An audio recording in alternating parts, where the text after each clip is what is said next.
I don't care what I'm you're saying. looking it up. I mean, you can see right now, without LeBron, Lakers are struggling. Let me tell you about a team I hate, all right? I know the Dallas Cowboys fan is here, so I had to make sure he knew how much I hate this team. I'm ready. I've often said that the people who run baseball, they try very hard to ruin it. I'm from Brooklyn. I don't have a problem saying it to his face. Oh, I'm from Brooklyn. Hey, get us any.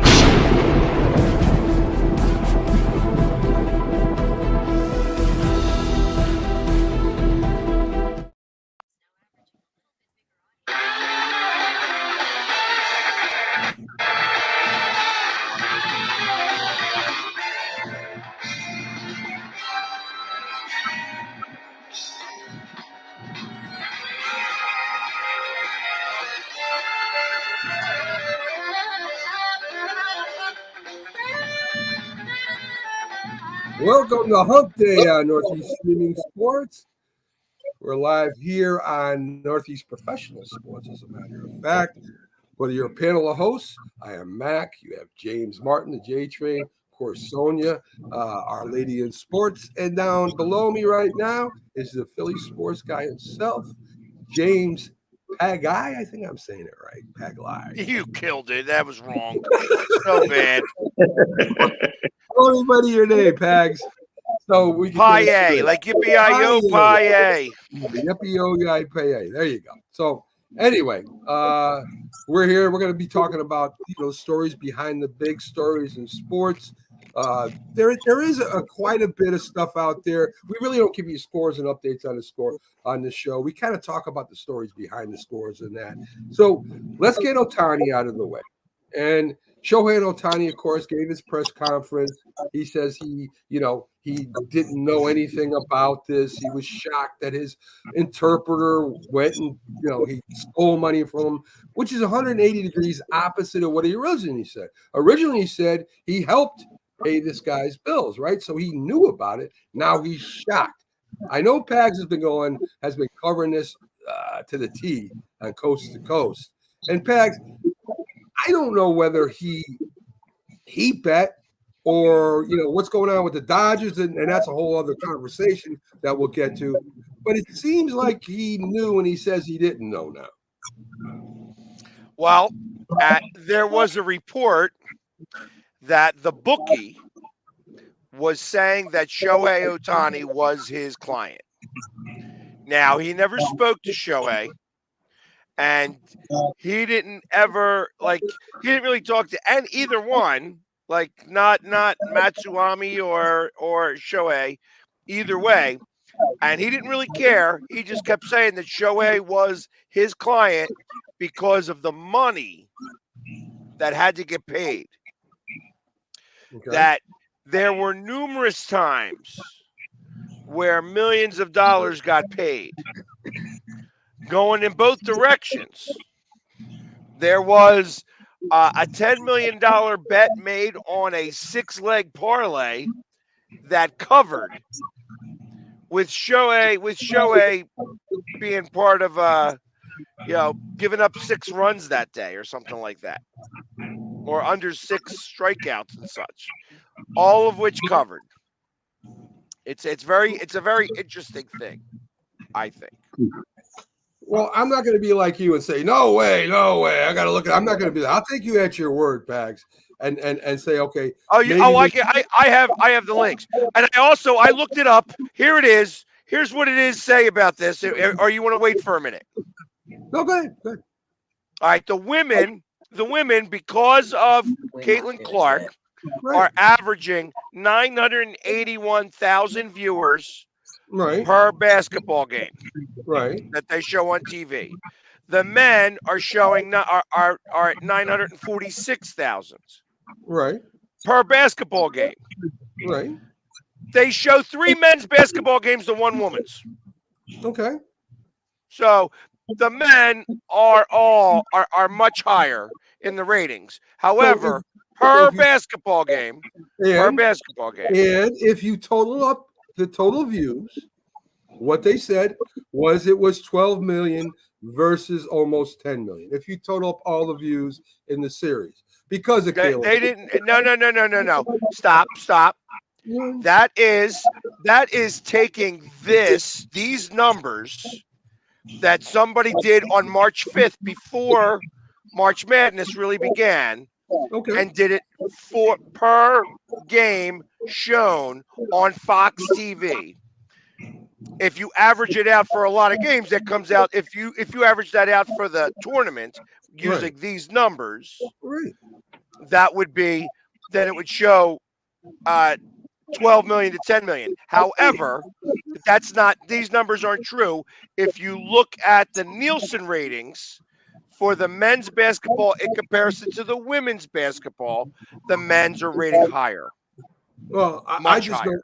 I just know what I read, Pags. I'm just telling you what I'm telling you, whoever wrote that story took these numbers and expanded it over 16 games.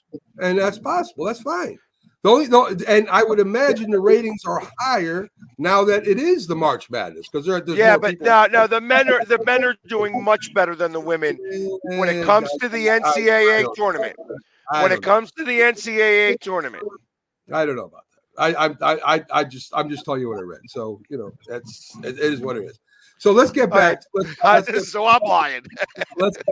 So I'm lying. So let's get back to Ohtani and his gang of hoodlums over there. So let's get James in here, right? Opposite said after it was discovered. Until it was discovered, nobody said anything. I want to get your opinion on what the Dodgers are going to do this year. If he did bet on other sports, I think it's a 1-year suspension. If he bet on baseball, it's a lifetime suspension.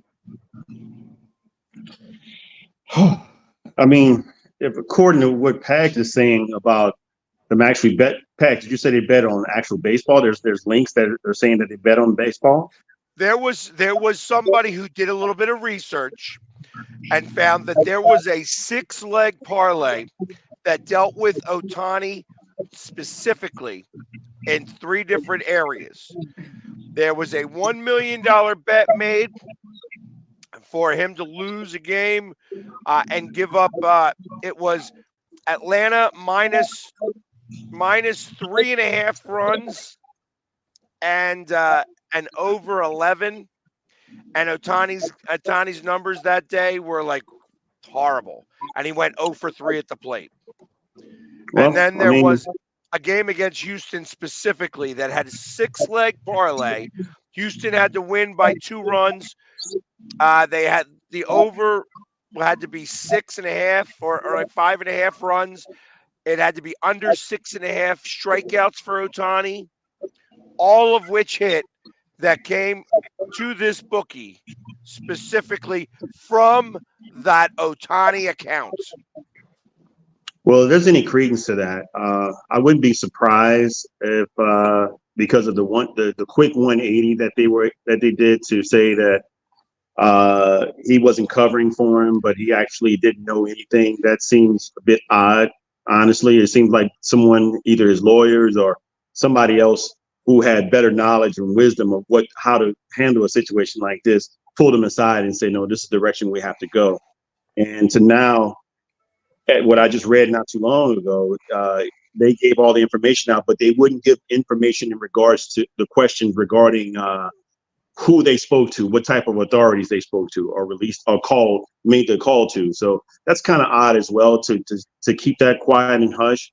And they're not getting any information from anybody else, including the feds or the local authorities. So it's just weird. But I think that potentially if he's found guilty or to have any type of involvement in this, yeah, I think they're going to do what's necessary. They have no other choice, especially if he bet on baseball. It's likely a lifetime ban. It's crazy because what is he worth? Like $700 million for 10 years? Yeah. Man, that's a tough one. So, Sonia, back to the Dodgers. What do you do? I mean, you went and signed this guy to all his money. He may end up in jail. He may have banned. He may end up, going back to Japan, where he's going to have fans there waiting for him, and they're going to forgive him for what he did. So is this? How do you know that? Well, I'm just assuming that that's true, Pax. I'm assuming that the Japanese would forgive him. He's such a big star. The Americans tried to screw him over or something. Might be something that they would think it. Maybe not. Think about all. Yeah, listen. I don't want to cut you off real quick though. Yeah, gambling is such part of Asian culture. Imagine all those Japanese people that are betting for him to win those games, and that he may have thrown. I don't know that they're going to be welcoming him with open arms if he's found guilty. I'm sorry. Go ahead, Sonia. Sonia. No worries. So the thing we look at as far as the contract with the Dodgers, $700 million, but most of it's deferred until after 2033. So basically, with him having this issue, which it looks likely that he will have some type of suspension at a minimum from this, and it may actually cost him his relationship with the Dodgers. They are only going to be out of about $98 million for tax revenue purposes. When you look at it from that standpoint, the Dodgers can release him free and clear. I can't even get my words out here, with very little blowback from what has happened. Looks like their lawyers had protected themselves in advance with such a large contract. And with PAG stating that I hate to say this, but with PAG stating that Asian culture has a propensity to gamble, that's part of what they do. Perhaps the Dodgers were aware of this and knew that in the lowest coincidence, this may be something going forward, or perhaps there's something even deeper that organization knew about, and they took a gamble on Ohtani regardless. But yeah, that's pretty much. How about the money? How about the money? Real quick on that, Sonia. How about the money that they sent to the Japanese league? Yeah. Do they get to recoup on that? So Probably it depends not. on what the contract's going to say. Most likely, there's probably going to be some line in there in the fine print that states if kind of like in the NFL, if a person doesn't play a certain amount of downs or a certain percentage of the games for the season, it's probably that same similar language in this contract with the Japanese league, especially if Ohtani is their first major expense that the league has spent money on. They're going to go above and beyond to protect themselves, because at the end of the day, this is a $1 billion franchise that is going to make sure at a minimum they're not just throwing money overseas, so to speak. And hi, CJ. And thanks to Rick Sherlock as well. I saw your comment. Thanks. Rick. Yes, welcome to CJ to Simone, the painkiller, into our panel. CJ, of course, we're talking about Ohtani, who's not about the 180-degree turn where he didn't know anything about. He was shocked, and then he didn't know anything about it, and now the thing I want to stress here is right now these are all just things being thrown out there. Somebody might have heard something. Somebody might have saw something. The proof is going to be in the transaction, right? Money was sent to this person. They have the transactions there. So if say Sonia's right. Say that Ohtani could potentially be suspended for some amount of time. We're not sure yet. What does Major League Baseball do with this? This is their shining star. This is the face of baseball right now. How does Major League Baseball react to this if the allegations are true?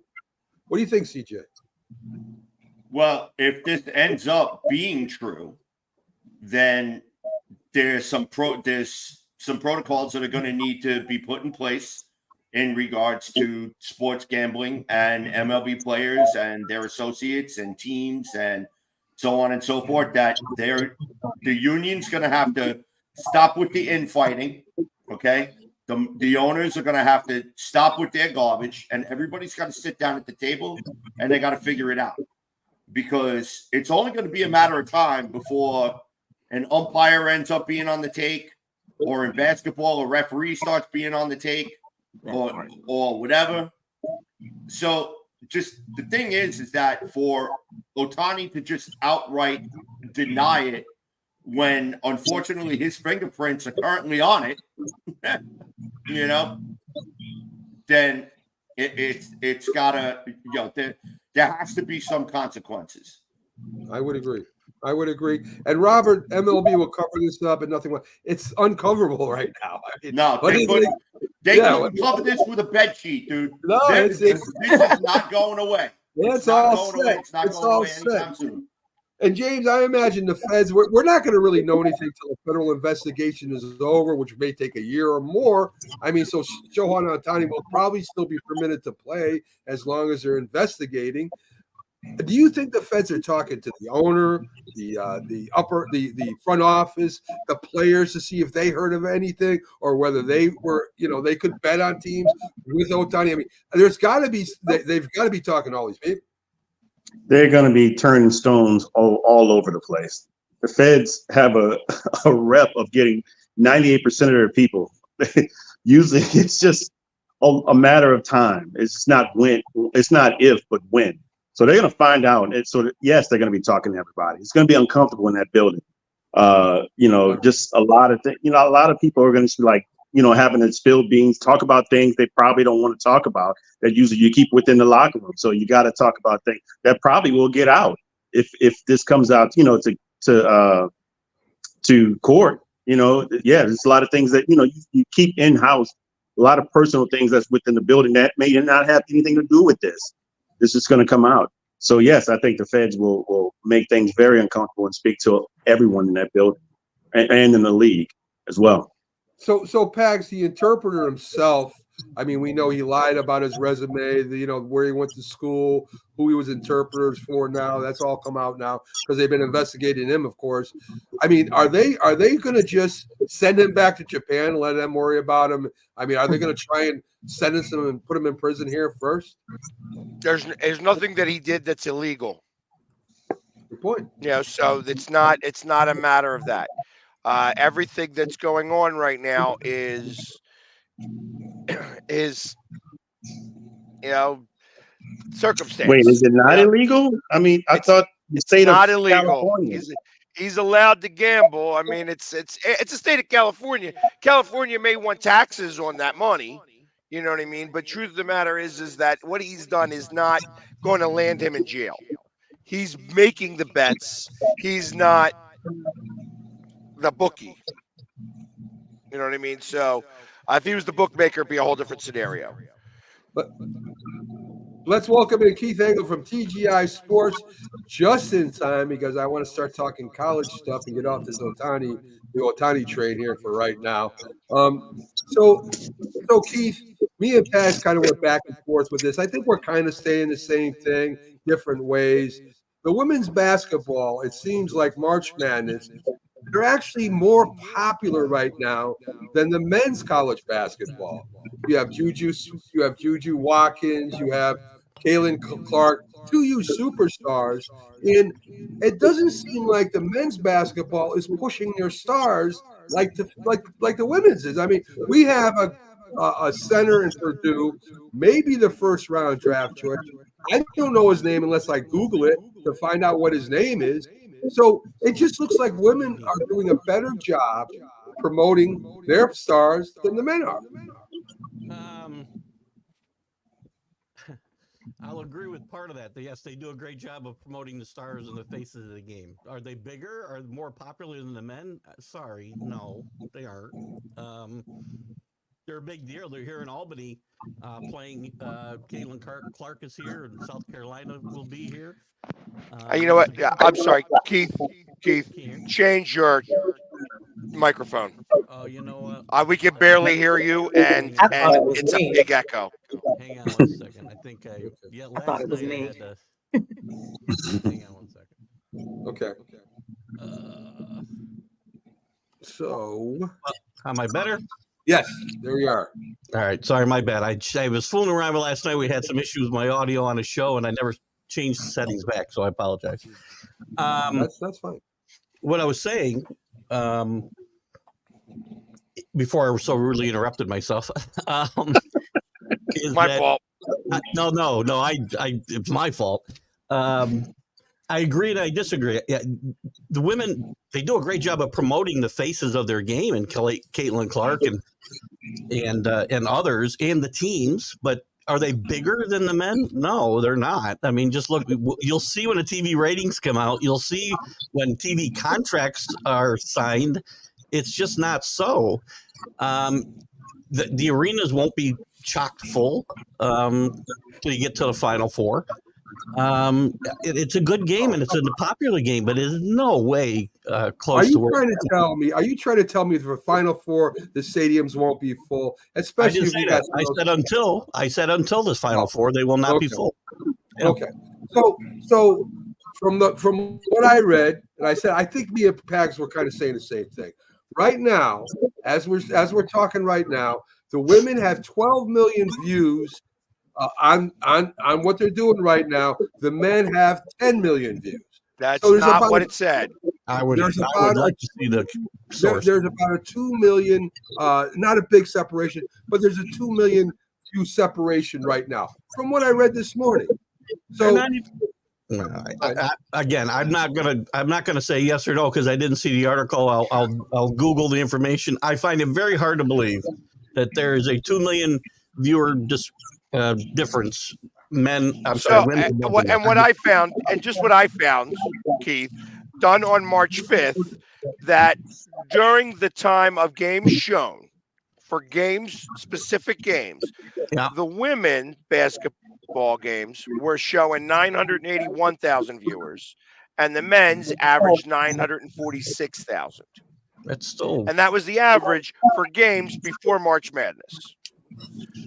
If you bring that out over 16 games, I think it comes out to 12 million and 11 million. So I think that somebody made assumptions on math for the NCAA tournaments, which I know is such a crock because Nielsen ratings are going to be so much higher for the men's than they are for the women. It'll be huge, so much different. And by the way, the women, and it's not, I don't mean to disparage the women. I really don't. And I know, and on my own show, it comes across sometimes like I am, but I'm not. Careful, Keith. I know that's, again, I'm trying to be careful. I'm just kidding. I really am not disparaging the women. It's just, it's not even, the tournament is not nearly as popular on the women's side as the men's side. It's just not. Number one, you don't get the casual viewer because you don't even have the upsets the way you have on the men's side. I talked about this on my show Sunday. In 32 games of the first round, there was one higher seed that won in the women's. One. On the men's side, it's very exciting because you've got higher seeds that are winning and Cinderella stories, at least early on in the tournament. And then you get the ship righted as we get to the Sweet 16. But those are the type of things that people want to see, especially early in the tournament. And people do want to come out and see Caitlin Clark. So I don't disagree. That's where I was just going, Keith. And Bo has his popcorn, so he's listening as we're debating this to a point. Caitlin Clark, when she went, of course, it was a record-breaking game, but still, when she beat out Golden State Warriors and Stephen Curry for that night in ratings. How many years she played? Huh? Again, I love Caitlin Clark. I love the way she plays the game. She's great for women's basketball, but I mean, just to talk about her, is she the greatest college basketball player ever? I mean, she holds a scoring record, and Pete Maravich played one less year and didn't have a 3-point shot. So different game. May I? Go ahead. So Mac is right, everybody. I am looking at an article right now from 3 days ago on Forbes, not just a little whoop-de-doo thing. I looked at 2 articles and I wanted to make sure that my source was credible. The headline says, for any of y'all that want to look, why the NCAA women's tournament is generating more excitement than the men's. The first thing they say, because sometimes headlines can be misleading, although this is only the third year women can use the March Madness moniker, their tournament is generating as much, if not more, enthusiasm than the men's, and unlikely sources like crowd sizes, ticket prices, and Gutchy Sports announcers prove it. Well, I'll agree with you on ticket prices because I was going to go down to the games at the MVP Arena here in Albany, and it's $230 for the cheapest seat in the place. To They see said Caitlin this Clark is play. stealing the spotlight and signaling a turn of sports for men in the NCAA. I agree. Again, this is what Yeah. I was saying to Pags and you. I understand it's a different game. The women and the men. The men is about the athletes. The women are more about the game, the techniques, the passing, the team Oh, play. So So, I don't right, so- disagree with that. I don't Okay. disagree with that. So what I'm saying, Keith, is do you think the NCAA men's basketball has got to find a way to make the men more, the superstars, more name recognition? Because right now the women with Juju Watkins, with Caitlin Clark, are Angel right now Reese. they're more popular than men. Until the one and done goes away, this will not change for the men because that's the big reason the game's popularity and pushing stars is impossible because they're one and done. It's a Right, coach's. they're one superstar. It's a What I agree. superstars in the men's NCAA to be able to show? If they're a superstar, they're in the NBA. Exactly. Well, I agree. I agree with that. But right now, you got a first round draft pick, or maybe a first pick overall at Purdue, the center, and I don't even know his name if I don't look it up. Well, that's your fault. I mean, every college basketball fan knows who Zach Edey is. Everybody. He won a Player of the Year last year. He's going to win it this year. So I again, got a saying- question for you, Keith. I have a question for you, it. Keith, Yeah. and for the rest of the panel after Keith answers too. Is Caitlin Clark worth a second round pick in the NBA? Oh. I'm going to get in trouble. No. Yeah. No, she can't play in the NBA. I'm sorry. She can't. I mean, and that's a real question. That's a real question. Sonia, I know, is giving me that But look. I And I'm will really- say I that don't know. question has It's no the credence. only reason why I'm doing That it because I have to wait and see. That question has no credence though with the argument here. I Right. mean, ultimately, we're talking about Angel Reese. No, versus we're talking Caitlin about Clark money. last We're year. talking about money, and we're I talking mean, but about viewership, these girls and we're talking stayed. about NIL helped change that. They kept stars. They're making more money in college than they are making it in WNBA. So Yeah. it's more powerful. That's why they're getting a lot more viewership because a lot of the star power is still there in college. I agree.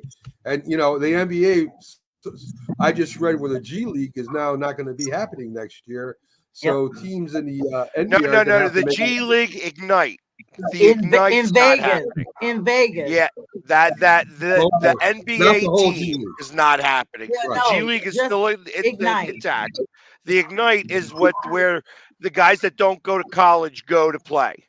Right. That's So will the rest that. of the rest of the G League follow that? If this is No, if this is that team stunk this year. They were 60 and 49, okay.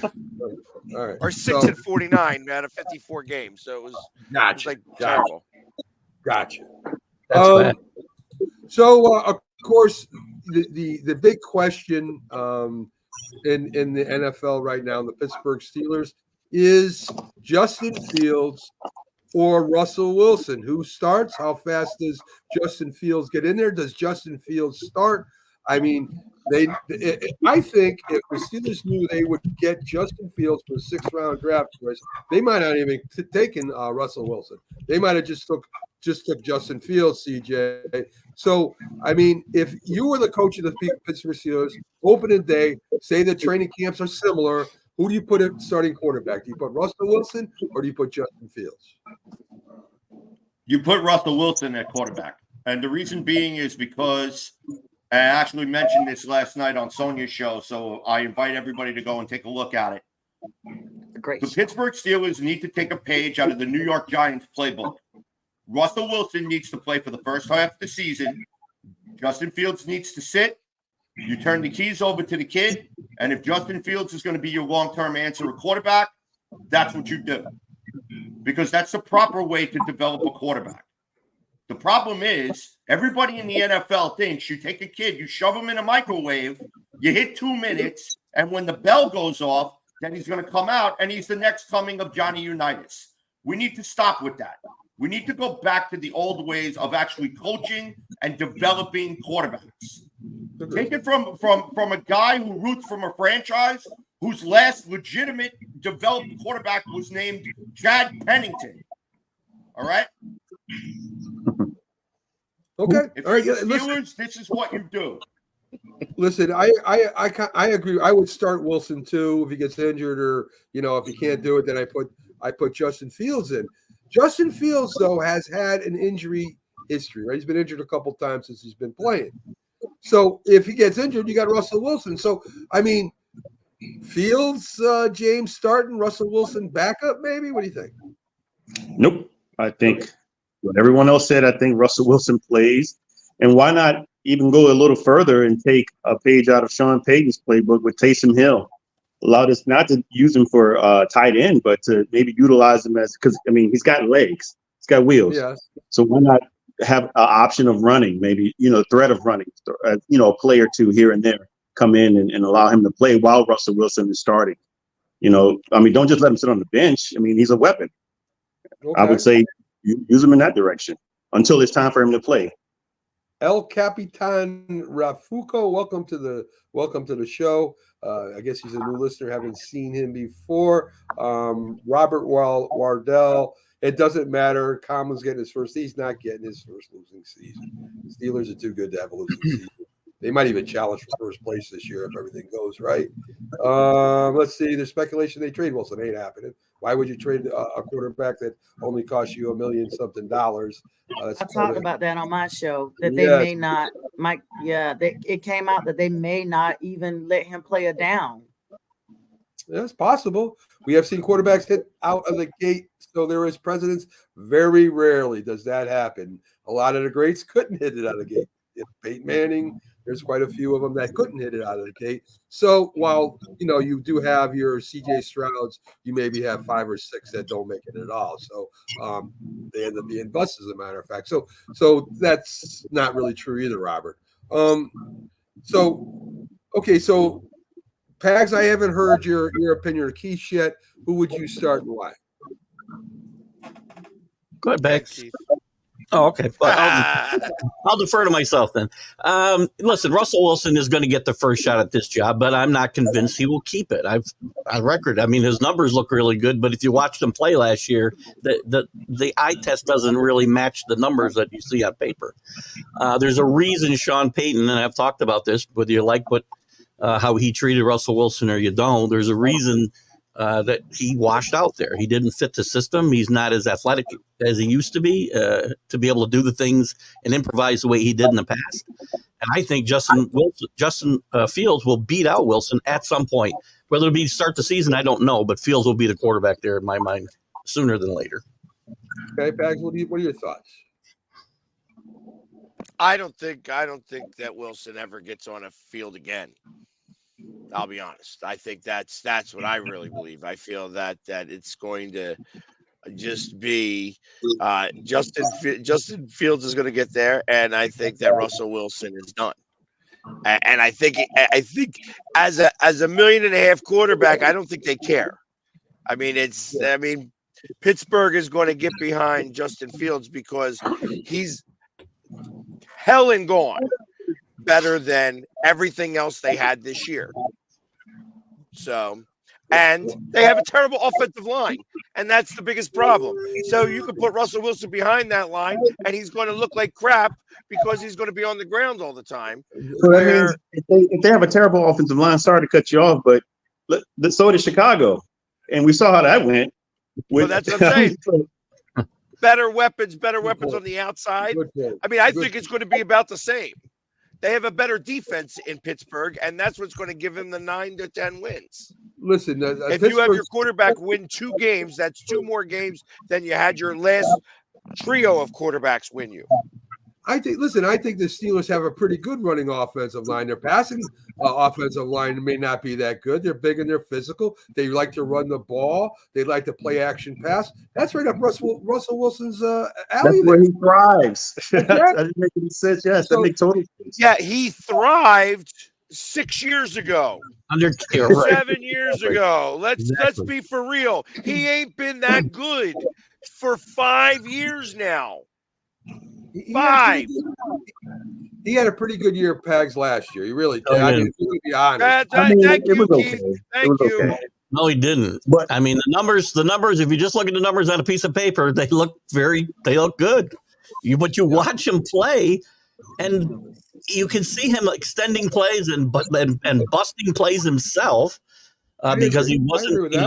Again, he's an improviser. He's always been an improviser. He's never been able to play within a structured offense, or had to play within a structured offense, and now he's not athletic enough to be able to pull off those when the chaos is reigning around him. That's how he thrived in Seattle. And specifically cost them 3 games. Last year. Himself. Yeah. I don't listen. It takes the team to win or lose. The quarterback gets a lot of blame, gets a lot of the credit, but it takes a whole team whether you win or lose. So I imagine Russell Wilson would be part of that. Hey, listen, God bless him. He got his money. Yes, Chuck Yeah, Pike. That's about all he got. Does anybody know what S1 means? Chuck Pike said S1. Maybe season 1. I was looking at it. I don't know what that meant. All right. So some kind of chemical element I'm not familiar with. Over his life, unless he starts playing in platforms. Who is this Robert guy? Does anybody know Robert? I don't know Robert. Oh, Robert's part of my show. Yeah, that figures. Robert. I could tell I could tell. He's from Seattle. Seattle, so we let him.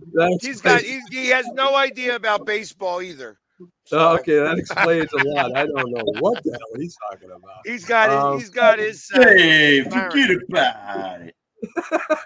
He had a very few sustained points. Turn blah blah. Yep. Oh, you're right. Okay, we'll let Paul get his right answer in there. Okay, and this is it. I was gonna say he was a game manager. Yep. Right. There you go. So he's a buddy of Bo's. Bo, I would not hang out with him too much in bars or anything. Yeah, everybody's got to come to the Hater Show on next Monday. Yeah. Yes, everybody. I can't wait. Yes. That'll be fun. All right, so NFL rule changes. 2 big ones: the hip drop tackle, smackdown. I don't know what do you want to call it. They banned that. Here's the NFL. I know what to call it. But the turfs are okay, I guess. You could keep. And the tush push is still legal. Looks like push is still good. That's all right. And we'll talk about the kickoff later. Listen. Put flags on them. Yeah, I hear the defensive players, the former defensive players. The NFLPA is mad because they're not switching the turf and they're worried about this hip drop tackle. And to me, and Keith I know agrees with this. Stop changing the rules. Leave the game alone. It's been fine for 50 or 80 years, and all of a sudden they try to do something that makes the game worse and then turns around and tries to make it better again, like they did with the kickoff rule. We'll see what happens with that. Keith, why can't they just leave well enough alone? I don't get it. Because it's like every major sport. We have to tinker until we alienate our entire fan base. Violence is part of the game, unfortunately. The players know it. They know what they sign up for. They're well paid for it. I don't want to see guys get hurt. But you can't put in rules that by the way, they put in a rule that they haven't even given a definite definition for. They don't even know what it is. They've outlawed. We'll give you a real definition later on once we've implemented this a little bit. I'm like, what? How are players supposed to know what they can do? You can't land on a guy. You can't hit him high. You can't hit him low. You can't hit him in the middle. Flag football. Yeah, it's not football. Grab the flag. Just grab the flag. God, I mean, just started whipping them with flags now. I knew this would happen when dodgeball stopped being allowed to be played. Yes. I knew. Yes. Had some guys say, "Well, this is not rugby rules." I said, "Where do you think football came from, Brady? It came from rugby." That's the type of viewers we get sometimes. Mostly the viewers are really good. Sometimes we get that. Who's going to want to play defense? Who's going to want to play defense in football anymore when you can't? It's crazy. Listen, Pags, we know already. The players know if you play football, you're probably going to get concussion. You might be able not to walk right when you're done. You know that entering the game now. There's been enough information out there. It's like smoking. You smoke, you might get lung cancer. We all know that if you choose to smoke, you do it at your own, at your own risk. Same thing here. So, let them sign some kind of waiver. They're making their money, like he said. And if they want to go ahead and play football, it's their individual choice. All right, go ahead and start that league. I'm game. Right? This Yeah, is their let's game. go. This is their game. It's their game. This is for entertainment purposes only. This is a non-profit organization. That's Who why are we to people say get into anything? college football so much The more. truth of now the matter because is it's so that all this political. complaining and crying, Yeah. the truth of the matter is that they want to be able to call the egregious ones. And I think that's what's going to wind up occurring. The reason why they haven't come up with a real rule about it is because they haven't determined what's the most egregious and what's not. Right. But they are out of the 100 and so tackles that occurred, or like I think it was out of the 100 and some circumstances that this occurred, there were 25 injuries. Right. Out of how many plays? Out of how many plays played last year? Out of 20,000 plays, but there were 100 out of 100 these tackles that they defined. There were 25 injuries. I feel like that they are trying to figure out a way to call the, when you're doing the horse collar without doing the horse collar. I thought about that too. That's what they're really trying to defend. I don't think that if somebody grabs somebody on the hips and twists them, that's a bad call. You know what I mean? I don't think that's what they're talking about here. They're talking about an egregious, you're hanging on to somebody's back and you play the yank down game. You There's know a what I rule mean? for that already, though, isn't there? I mean, Well, That's yeah, but not really. Not really. Sonia, I mean, they have all these penalties and they call them in the beginning of the year. Everybody's, we're going to call these penalties. It gets near the end of the year, it gets late in the game, it gets into playoffs. All of a sudden, they let the players play. Call it the same way all year round. The first game is as important as the last. If you lose that, you may not make the playoffs anyway.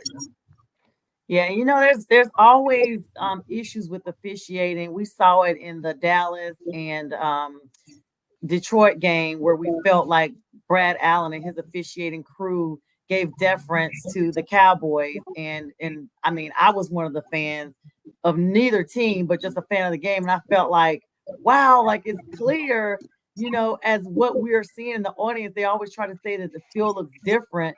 But there's so many things that we see, especially with this replay. They almost replay ad nauseum to the point like it takes the thrill out of the game. But they're seeing clear and evident violations that just depending on who's the officiator, they just let it roll. And then here it is in the postseason because they've seen the reaction on social media. I always talk about clicks and likes. People that are on social media are seeing this and they're tweeting or commenting on these major networks like the refs, you suck, So now here it is, the postseason. They're like, well, let us listen to the fans finally and let them play ball. That's what it basically boils down to. James, when I was in football, they taught us a tackle. You got a hold of the guy's leg around his foot, and you kept twisting him until he went down. We were actually taught that. That could cause serious injury. But that's what we did to get the guy down. You do anything you can to get the guy down within the framework of football. Come on. What happens if somebody does that? Will we outlaw that next? In high school, I remember playing. I got the snot knocked out of me at times, and I got up and went back to play. I had a concussion before. I'm not saying these things are supposed to happen now. I get it. But when you're playing from the level of like a 5-year-old, 10-year-old, and all of a sudden you're at the pro level and someone's telling you everything that you've learned, you got to throw that out the window. As a matter of fact, you got to think in a split second how you're going to tackle somebody. That didn't make any sense. That didn't make a lot of sense at all, except to me, all the rules that have changed, meaning holding a guy past 5 yards is a penalty. I think it's an awesome offensive league now. Everybody does high scoring touchdowns. I think that's what they want to see. That's what brings in revenue, high scores. It used to be offenses score touchdowns, defenses win championships. Well, that's boring. That's very boring. And so I think in the situation where you got guys that are tackling and hurting somebody, that's minimal. I think the biggest thing is, in my opinion, is that they want everybody to score touchdowns. They want the scores to be higher up. Yeah, video game football. That's what they want. Video game. I agree. Exactly. About to say the Arena Football League. Yeah. Yes, exactly. Because it's not entertaining unless it's 51-49. Well, that's not my kind of game, but That's fine for arena football. I don't want to see it in the NFL, and I'll go watch an Right. NFL arena Yes. football. But Right. Yeah, That's the thing. Scores I like would- that belong in arena football. They do not Yeah. belong with it in the NFL. Listen, they're gonna, if they continue doing this, they're going to lose a large segment of the audience. They're just not going to tune in and watch it. That's But I mean, we've seen the game change over the last couple of decades. Like, all of us remember being children and watching the games, and they are like really padded up. Hits were really brutal. Like they, were really bad. And we've seen it over the years just change to, oh, wait a minute, they might be a cotton ball. We can't touch this person. And football is too savage of a sport. And so let us do this. And so they are removing the elements that we saw in less than the last 2 decades to the point that it's almost unrecognizable. You can't even really call it football anymore. I mean, the next thing you know, they'll be out there just putting it around like it's a golf putt. No one will be allowed to do anything. Oh, easy now. Easy. yeah. Take it easy with that. I want to say this before we go. I want to say that We don't all remember our childhood, by the way. the rules changing makes things look mediocre now. I mean, not mediocre players look a lot better. You go back, for instance, Dan Marino, 5,000 yards, 1984. It was a long time before anybody did that. Drew Brees did it. The rules changed to allow a 5'11" player to throw for 5,000 yards 4 or 5 times. That was the commissioner calling us right now, telling us to stop talking about that. It really hurt. I have a J-Train, direct what you line. do? You broke something over there, didn't you? I have a direct, Mute your line. have a- Whoever's phone is ringing. I have a direct line to Goodell. He calls me a lot, asks me my opinion, and he's really ticked off right now that we're bringing up the rules. Wow. So anyway, let's push on to the next rule change, right? The kickoff return rule. So they're going to line up teams 10 yards apart, like at the 40, 30-yard line, whatever. The kicker is going to kick the ball from the 35 like he used to. If he kicks it in the end zone, it comes out to 35. So they're trying to stop them from kicking into the end zone for a touchback. So what they do in the USFL is they kick away up in the air and make the guy return it. Now, the Steelers have gotten Patterson. They say, hey, listen, if this is going to happen again, we're getting one of the better return men in the league so we can return some kickoff returns, right? So, Mike Tomlin's all over it. So, really, does this really help the game? I mean, I understand you don't want people running 80 miles an hour down the field and hit somebody at full speed. I get that. But aren't we going to have a lot of drop tackles on the returns now? I mean, aren't people going to just grab them and throw them down? James is shaking his head. I mean, does this really change the game that much, James?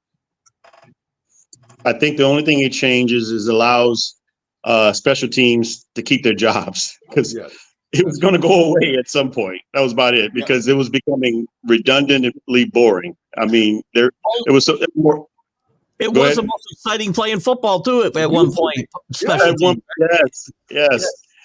It's going to make it a little more entertaining as the league seems to be going the direction of that. It's just going to make it more entertaining. That's about it. But I mean, I don't think the concussions. I mean, let's keep it real. They don't care about whether or not these guys have concussions or not. It's about the brand and what makes the NFL a brand, and entertaining people makes it a brand. So this is a part of that. I think that's just all it is. It's just making it entertaining. Yes. Bo says at least it brings strategy back to the phase of the game. Where? Yes. Blocking and tackling. That's very important. And that's the only strategy it brings back, really, to me. I mean, you're basically saying you can't run down the field. You're standing there, you wait until he catches the ball, and then you all can proceed and play football. It's sort of like a fire drill, right? Once they pull things, then you guys can go and do what you got to do. So, this is Pop Warner. It's not yes, Pop Warner. Keith, I agree. And go ahead, CJ. Say what you got to say. I like what they've done with the kickoff rule. I kind of like the way that they charted it out. I don't know if anybody has X. I don't have it anymore. I used to have it, but I don't have it. I don't have the patience for it. but I invite you to go check out Ian Rappaport. Okay. He actually put a chart up the way that it would actually look in the NFL. And from the grid, I'm going to be honest with you. I'm kind of intrigued, and I'm kind of, it's piqued my interest where the kickoff, which is now pretty much the most boring play in football. Okay. Now there is some strategy to it. Like, I think it was Bo who brought that up. And now, like, it could actually become a legitimate play, which is good. The only thing that I feel like they dropped the ball on is the onside kick. Yeah, wait, now the onside CJ, kick, you have to declare. CJ, we'll get to that. We'll get to that in a second. I mean, I agree with you because there's a lot of this really did hurt the onside kick. Sonia, because we haven't heard from you on this. So you're going to kick the ball off from the 35. You can't swim kick it because you're going to hit your own guy. Right? You can't knuckle it down there. You hit your own guy. So you really can't do any kind of, DJ brought up, onside kick from that formation. And I don't want to take CJ's thunder because he was going to talk about, but I don't think he minds you stealing his thunder. So if you're going to do an onside kick, not only do you tell the refs you're going to do it, not only do you line 6 people over on one side to let them know you're going to do it, but now you're going to bring all the guys back into the regular formation to kick the onside kick. I don't know whose brilliant idea that was to come up with that. I watched the video of what it looked like, and I was like, that's just, you may as well just remove the entire play because everyone's going to know what you're doing. Everyone's going to, like, it's a dumb play. It's literally like you can't kick, but so far you can't. Wait, are y'all laughing at me? No, I'm just laughing at my boy. Like one of the comments. There was a comment. I never laugh at you. By accident. I thought they said peanuts. They didn't say that. So I had to take it down. I don't know. Some cardinal. I have no idea. Yeah. Maybe to be banned. Sonia, please continue your point. Oh no, I see it. Oh yes. So I would never laugh at you, Sonia. I'm sorry. No, not you at all. Okay. At first I was looking like, am I muted or something? Because they're all laughing. So I looked and I'm like, I'm not muted. I don't know. I saw the comment. I have no idea where these people are coming from tonight. Okay, Sonia, go ahead. So I was basically saying this play is the dumbest play ever. They may as well remove it completely because there's no successful way to complete this play without, like, if you're the team, like, you just can't do it. The other team knows what you're doing. You can't kick but so far out. The formation looks weird. Just seeing the video itself is like, I just feel like it's really dumb. Okay. Who's Cardinal? Who is Cardinal on this YouTube? That's gotta be one of Peg's guys. I'm not putting it up. You guys, the YouTube comments are off the chain. I don't know who this Cardinal person is. I hope nobody's following me. I'm sorry. I'm trying to contain. I'm sorry too. Cardinal, stop. It's Jack Hirsch. I think that's Jack Hirsch using an alias. Oh yeah, he's mad about this morning. If you keep it up, I'm gonna block you, Penis. So stop, please. Yeah, you know. All right. So anyway, sorry, Sonia. It's sorry, great. Sonia. Yes. We should put him in timeout. It's no worries. I have the option to do it. Since I shared it, this might be somebody on my YouTube. Okay. All right. Okay. So put in timeout. Yes. So, okay. Yeah, but that's my thoughts on it. I know we're at the top of the hour here. I just see when I saw the lineup, I was like, what is this? Like, just remove the whole play. There's no way to successfully complete this play. If you're the other team's gonna have their heads up on everything. The lineup looks bad. It's like having the onside kick when you're trying to do a short kick to recover your own ball back so that you can do a trick play and go ahead and get in the end zone. It's just a mess. And once again, the NFL, I don't know what these owners or whoever that was meeting was smoking or drinking or whatever that day, but they clearly didn't think this one out. That's fine. Listen, I agree with you 100%, Sonia. A couple other little stories here for you. Major League Baseball Montgomery signed by Arizona. It looks like they're really, they're trying to do something again this year. Went to the series last year. They're not letting it down. They got the young players. They're going to put a couple veterans with them. Montgomery, I think, is a decent pickup, Keith. I think you'd agree with that. He's a good pitcher. And, so Arizona's still trying to stay relevant and still trying to make a run here. Scott Boras, he's having a little problems. He used to rule the school over there in Major League Baseball, being the agents. Right now, they're not signing as agents. If they are, they're for one-year contracts. Pete Alonso, Scott Boras' client, he may not end up with the Mets depending on what they want, So anyway, Keith, I don't know what your thoughts are. You cover MLB a lot. Your thoughts on, again, Montgomery and what will happen with the polar bear there. Well, Scott Boras, first of all, misjudged this market badly for his players. He'd cost them hundreds of millions of dollars by asking for too much out of the gate, and teams just pushing back. I'm sure he's going to sue Major League Baseball at some point for collusion and whatnot, because that's what we do. If you can't get your players what you think they're deserved. As far as Montgomery goes, I think it's a nice pickup for Arizona, especially with Rodriguez out to start the season, who they signed in the offseason. They're a little short in that rotation, anyway, after their top two starters. And I think Montgomery's a really good choice and would have been for several teams. There's several teams that could use the Jordan Montgomery. Now it's going to be a few weeks before he's ready to pitch, obviously, but still a good move for Arizona. The Pete Alonso thing, it's going to play out like it plays out. I mean, unfortunately for Pete Alonso, he's kind of turned into Dave Kingman Jr. in, home runs, strikeouts, low batting average, not a great fielder. I'm not giving him a gazillion dollars over 8, 9, 10 years. It's not going to happen. I think Boras is going to run into the same problems with Alonso next offseason that he ran into with guys like Cody Bellinger this offseason.